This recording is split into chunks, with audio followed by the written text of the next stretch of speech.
I want to introduce some of us and reintroduce some of us to a book that came out in the late 1980s called The 7 Habits of Highly Effective People.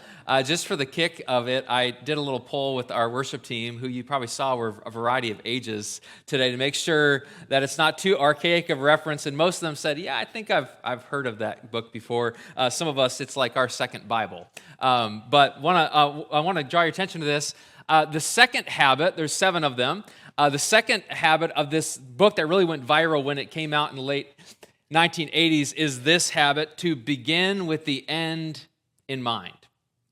Begin with the end in mind. I want to give you a little bit of the book's definition of what it means to begin with the end in mind today. To begin with the end in mind means to start with a clear understanding of your destination. It means to know where you're going so that you better understand where you are now, and so that the steps you take are always in the right direction. Makes sense, right? Many of us who have lived, and especially maybe if you're in a job or you're on a team, you know that principle, that habit is easier said than done. I'll give you a little story. Our daughter is 3 years old, and we moved into a new house shortly before she was born. And with that came some need to furnish her room. We did some carpeting and painting and things like that. And so we did what you do. You shop at IKEA. And we had some IKEA furniture. And I don't know if you've had this life-shaping, marriage-altering experience of putting together an IKEA set of furniture or multiple, but that's what we embarked on this journey. And maybe you've seen something like this. You've interacted with something like this and tried to follow those instructions and things like that. But I had the famous last words of this: surely this dresser won't outsmart me. Like, I think I can put this together. I don't really need the manual. Like, I think I maybe knew where the manual was at the time, but I was like, I think I can just find my way through this. And so, surely enough, had some misplaced bolts and things like that. And I was like, well, I'll just go get some wood nails and duct tape, and we'll get this thing together. And Christy, more methodically, was like, why don't we read the instructions? Why don't we follow the picture? Why don't we see the big picture, see the destination, and then move forward accordingly? This is a little bit what it means to begin with the end in mind, to have the right picture, to have the right destination.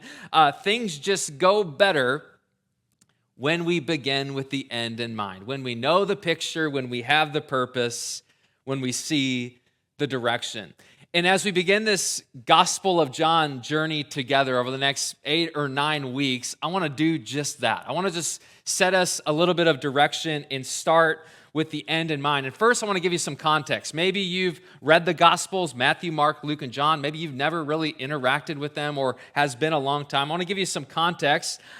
First, the context of why and who. What this was written by a guy named John. He was a real guy at a real time in history. Why did he write this?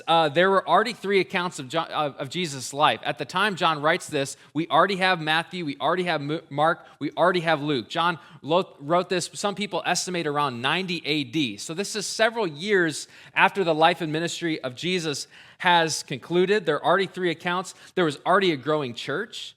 Jesus' followers had grown and blossomed and multiplied at this time.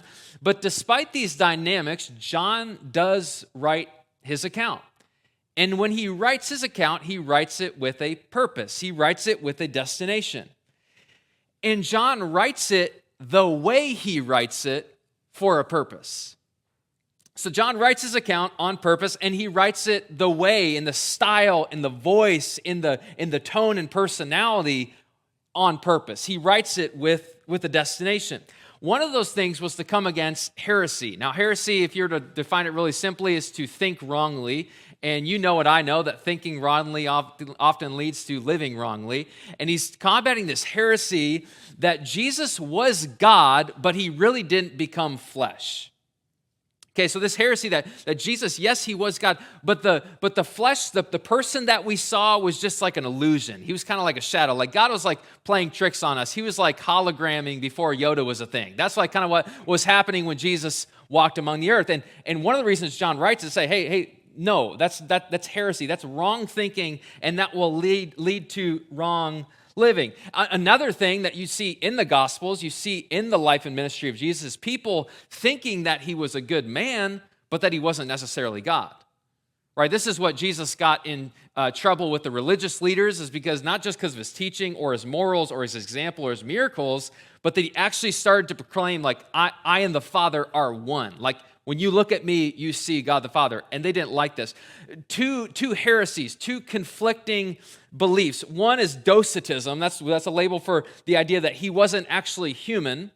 The other is Iranianism, which is he wasn't actually God. These two different beliefs. And this is part of what John has in his perspective when he writes his Gospels. Now, we wouldn't use those labels today, okay? You probably don't walk around and say, like, I'm a Docetist or I'm an Arianist or anything like that, right? That's not the labels we would use. But if we pause for a minute, can't those same ideologies, can't those same beliefs, can't those same wrong thinking which lead to wrong living be existing today? The idea that Jesus wasn't actually human, that he didn't come in the flesh. Another way you could say is, well, I believe there's a God. I believe there's a creator. I believe there's a higher power, but he didn't really come. He didn't really become interested. He didn't really take on flesh and make his dwelling among us. We might not label it as a heresy, but many people in our society, maybe even in this space today, would say, yeah, I believe there's a God out there somewhere, but whether or not he's personally interested and invested in my life, that's up for debate. The other people say, man, I believe that Jesus really existed. I really believe that there's this man, Jesus, the historical Jesus, and he was a good teacher. He was a moral leader. He surely had influence. He surely did some significant things, but I don't really know if he's the same level as God. I don't know if he's really God that became flesh. I believe that he existed, but whether or not he's the Son of God or not, that's what is up for debate. Can be one or the other. And John writes his gospel in part to say Jesus is both. Is he man? Yes. Is he God? Yes.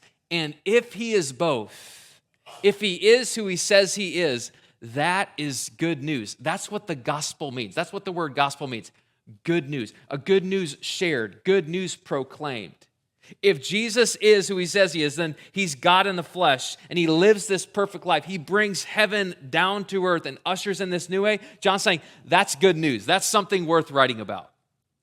If Jesus, yes, was a good teacher and a good moral example and a good leader, but he was also God in the flesh, he is what it looks like to look at God.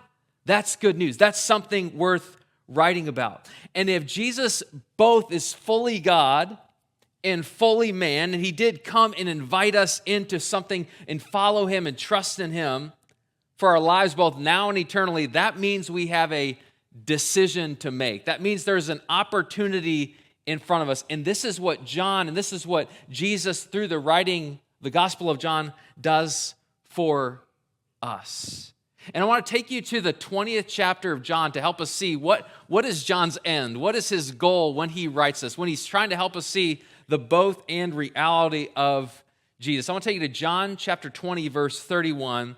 John gives his purpose statement, his thesis statement, right in this verse. It's following the resurrection account of Jesus. Jesus has appeared to witnesses. He's revealed himself to the disciples. And John, describing this event, says this, that these are written, what I've written about in my book, my account of the life and ministry of Jesus. These are written, here it is, so that you may believe that Jesus is the Christ, the Son of God. This is John's end. This is his destination. So that you may believe. This is why I've written. This is why I've taken the moments in the different events and miracles and signs and wonders of Jesus' life and put them into this account, put them into this 21-chapter letter, this 21-chapter gift, this 21-chapter gospel to you so that you may believe. And John uses that word believe 99 times. Like if you put that into Claude's going to say, you should use some different vernacular. You should vary your thing. You have a lot of repetition here, my friend. John uses this word 99 times. He is passionate. He is ecstatic. He is focused on helping you and helping me so that we may believe. And for most of us, we're like, yeah, that's a good thing. We're in church. It's a good thing to believe in Jesus. I believe in Jesus. But here's what we can miss oftentimes. See, belief is not just about our thoughts. Belief is not just a structure of thinking that we have. Belief is not static. It's not something I receive or I acquire or I latch onto and then I stay there. No, I want to just think through it together. There's actually two types of belief. Two types of belief. The first is this: the things I believe at that level, the things I believe with my thoughts. And because I'm human, because you're human, these are a lot. Like we have thousands of thoughts a day, right? We have beliefs. We have things that we say, yeah, I agree with that on a mental, on a factual, at a thought level. Case in point, I believe that kale is a good choice to consume. I believe that. On a factual level, I believe that this green thing is a good thing to put in my body. Now, my taste buds have some doubts, but I believe in my head that the macronutrients and the micronutrients and the phytonutrients and all the things that make kale are good to put in my body. Now, I believe that with my head, but sometimes it doesn't make its way into my actions. Okay? I believe that. If you said, do you believe that, Joel? Yes, I believe that at a thought level, but it often stays there as well. Things I believe with my thoughts. Let's get a little more seriously. I believe that my response in certain situations should not be anger and control, but it still is oftentimes. I believe that in my head, but there is a deeper reality, there is a deeper dynamic that can kick in certain situations. And all of a sudden, what I know and what I believe in my head flies out the window and some other response flares up.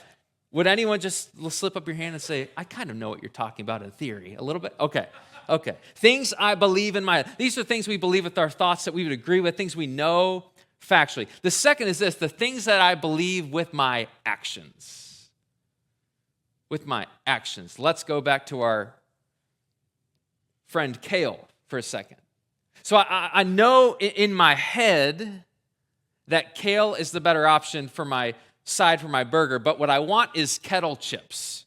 Okay, what I want is the salty, fatty crunch of a nice kettle chip. I don't know if you're a barbecue chip person or sea salt and vinegar, whatever you are. What I want is that. I mean, they start with the same letter.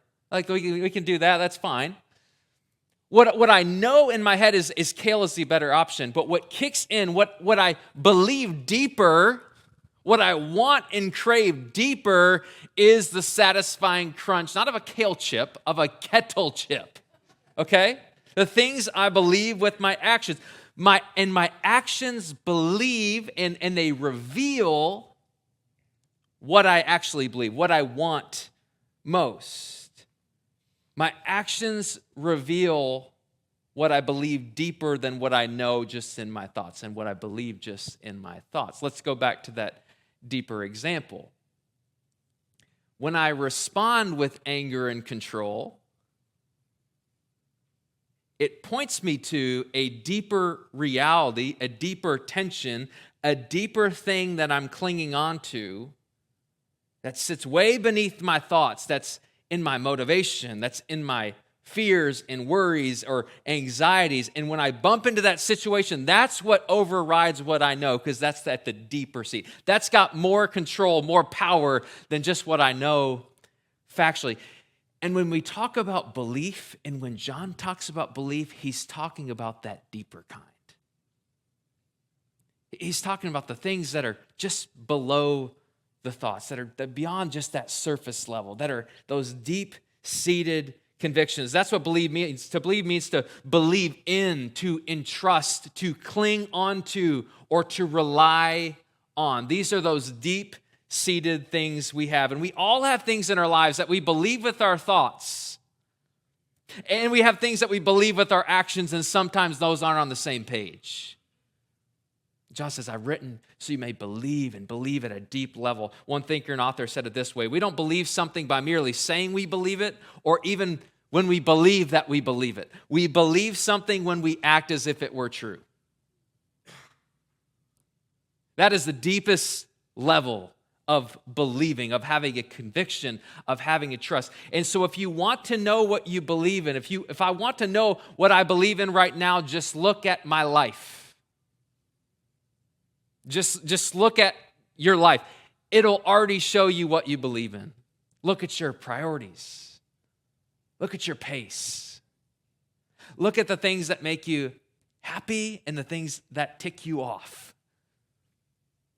Look at the choices. Look at the reactions. Look at the priorities and the fears and the hopes. Those will point you in the direction of what is at the core, of what's got that final first motivation and belief. And this is the belief that Jesus invites us and that John invites us to step into. Because there's something that happens when we do. There's something that happens when we take that belief from just the thoughts to the actions. There's something that happens when we get that belief down in us and express and live out of that. There's a result that happens. I want to take you back to his words in verse 31 of chapter 20. Look what he says that happens when we believe that Jesus is who he says he is and he can do what he says he can do, not just in our head, but with our hearts and our lives. He said, these are written so that you may believe that Jesus is the Christ, the Son of God, and that by believing, here's the result, you may have life in his name. John is saying there is an experience on the other side of that deep, right kind of belief. There's an opportunity on the table for those who live and learn and latch on to that kind of belief. For those who lean on and trust in and cling to Jesus, there is an opportunity extended. There is an invitation offered to those kind of people. When they build their lives, when they trust at the deepest level of who he is, that you may have life. John says by believing, you may have life, new life, supernatural life, Zoe, from heaven kind of life, a life you couldn't achieve on your own, a life you couldn't reach out and grab and accumulate and accomplish on your own. You may have life. And then he says, in his name. And in his name means in the fullness, in the presence and power of Jesus. When you say in his name, it means all the realities of who he is. So when you pray at dinner time and you say in Jesus' name, you're saying in the presence, in the power, and all the qualities and all the character and all the authority of who he is. In his name. You have life in his name. Here's what John's trying to say. By believing in him, we can have life in him that we could not find anywhere except in him. By believing in him, by giving him our belief, our trust, our alliance, our allegiance, we can have life in him that we couldn't find anywhere except in him. That you may have life in his name. And that's possible because of his presence in his power. It's because of his name. It's possible in his name. So I want you to think about it in a couple examples. By believing in Jesus, John's saying, by believing in this Jesus I'm telling you about, you can have life and freedom from the addiction that's gripped your life in his name. You can have a reality that you couldn't grab and achieve on your own, and you can have that in his name. You can be free in his name. You have the ability to receive your approval from a God who doesn't change his mind about who you are or what you're worth in his name. You can have an experience, not just a knowledge of God in his name. And John said, how does that happen? By belief. By belief. By right, deep-seated, the right kind of belief, by not just knowing, but by trusting. Not just agreeing, but living, moving, obedience through true belief, that you may have life in his name. And it happens when we believe. We get to fly not too often, but we have some families scattered around the U.S. and Canada, so we fly a decent amount, and that means we fly with our kids a decent amount. And I'd give you just young parents a hack to flying with your kids. Just fly with your kids. That's what happens. That's how you get better at it. That's how they get better at it. And so we get to fly a decent amount. Recently, somewhat, we were through Grand Rapids Airport, and I remember these motion-activated doors, and there's 2 sets of them. They look a little bit like this. These are not the ones from Grand Rapids, but something like it. And these things are a little bit scary, especially when you see them through the eyes of a 3-year-old, because she's watching people go through it. I remember we're excited to be home, and we're coming to the end, and we're kind of going down this thing, and Thea's just like eyeing those doors, like, where is the handle? And how do they move when you just step close into them, right?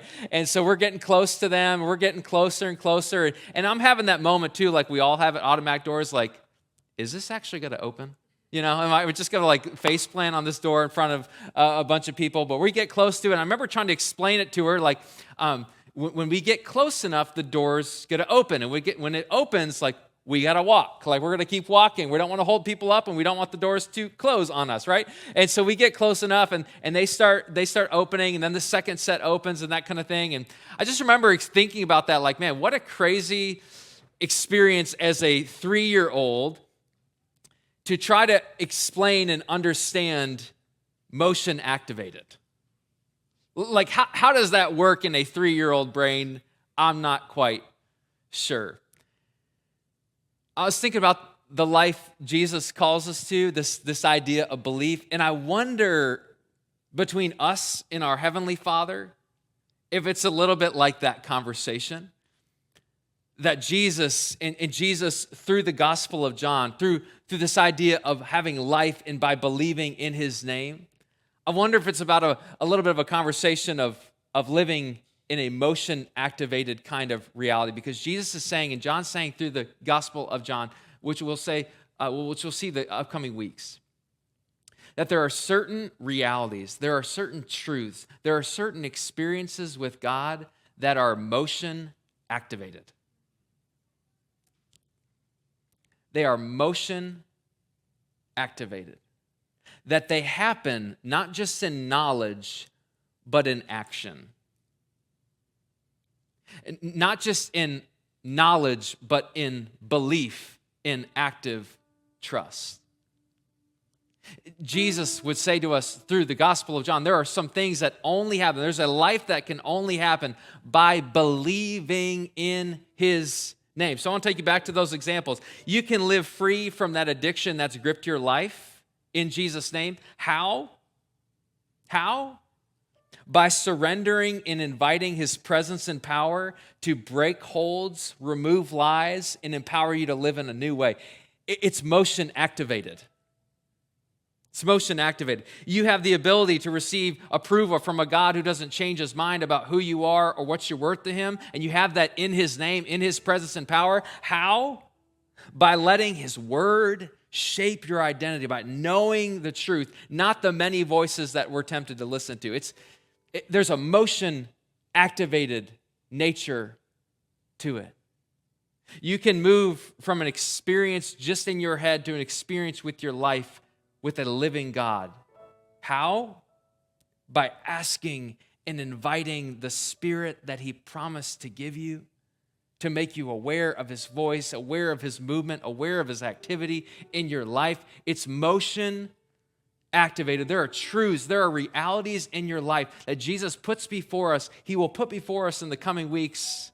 Say, you can have this life. You have been offered this life, and there's a motion required. There's a motion activation that I'm calling you to step into, that you may have life in my name by believing in who I am. If we were to sum it up this way, here's what we get to acknowledge at this first installment, this first move in the Gospel of John, that believing in Jesus is about the life we live, not just the thoughts we think. It's about the life and lifestyle we live, not just the thoughts we think. It's about a life of trust, a life of obedience, a life of movement, a life of action, a life of consecration, of healing, of movement with Jesus, a life of belief. So the question maybe is not do I believe in Jesus, it's do I believe Jesus? Am I believing Jesus? And what am I believing Jesus for? How am I moving in that reality? How am I moving in that promise? How am I moving in the realities he's given to me in his name, in his presence, in his power? And that's what we'll talk about the next 8 weeks. We'll talk about what he's done for us and miracles and the character and ability of Jesus. We'll talk about who he says we are and these different moments in the Gospel of John, all of it so that we may believe in that. By believing, we may have life in his name. And I was thinking about, the majority of us, we have that belief at some level. If you came into this place and you said, yeah, I believe in Jesus, where does that belief sit? Is that in the head or is that in the heart and the life? Where does that belief start and end? Is that in my head or is it my heart and my life? Maybe for you, there's a certain area. Maybe you're like, I'm trying to live in the realities. I'm trying to live in the faith and the active trust of Jesus, but there's this one area of my life that there's doubt there or there's discouragement there. Maybe you're here and like, I'm not even sure what it means to believe in Jesus. For all of us, I want to take us to one place in another gospel and draw our attention there. It's actually in the Gospel of Mark. This account's not present in the Gospel of John. And it's this father that approaches Jesus, and he's at a desperate spot. His child is sick and demon-possessed, and he's kind of at the end of his rope, and he asks Jesus to intervene. He asks Jesus to show compassion and show mercy, and Jesus says to him this: all things are possible for one who believes, who steps in belief, who walks in belief. And look at what the father says to him. He said, I believe. Help my unbelief. Jesus, I believe, not just in my head, but in my heart. That's why I asked you to come. That's why I looked out and tried to find where you were. That's why I called out that you'd have compassion, that you meet us in this moment. He says, I believe, but help my unbelief. I believe, but imperfectly. I believe, but incompletely. I believe, but there are parts of me, there are parts of my life, there are parts of not just my thinking. Maybe, Jesus, I have the perfect theology that, yes, you can step through in this situation, but there's part of my heart that doesn't quite believe. And I just wonder if that's a good place to land today. Jesus, yeah, we believe in our heads, or maybe we believe in our hearts, but there's parts of all of our lives that unbelief can just take up residence very quickly, can spring up and move beyond just our thought level, move into our actions. Do I actually believe that my marriage could be better? Do I actually believe that Jesus could lead me in a life of purity? Do I actually believe that my faith could be exciting? Do I actually believe that Jesus could provide for me financially? I believe. Help my unbelief. Do I believe that that relationship could improve and could get better, and God could give me supernatural insight about my part and how to pray and how to move forward in it? Do I believe that Jesus could help me think differently, that he could renew my mind? Yeah, I believe. Help my unbelief. Jesus says, and John says through the writer, Jesus says through the writer of John, by believing you may have life in my name. So that's the prayer over the next several weeks. So that we be those kind of people. And as we do, I'm praying we'd step into fresh, active belief, and because of it, have fresh, active experiences with Jesus this summer, these months, for the days ahead.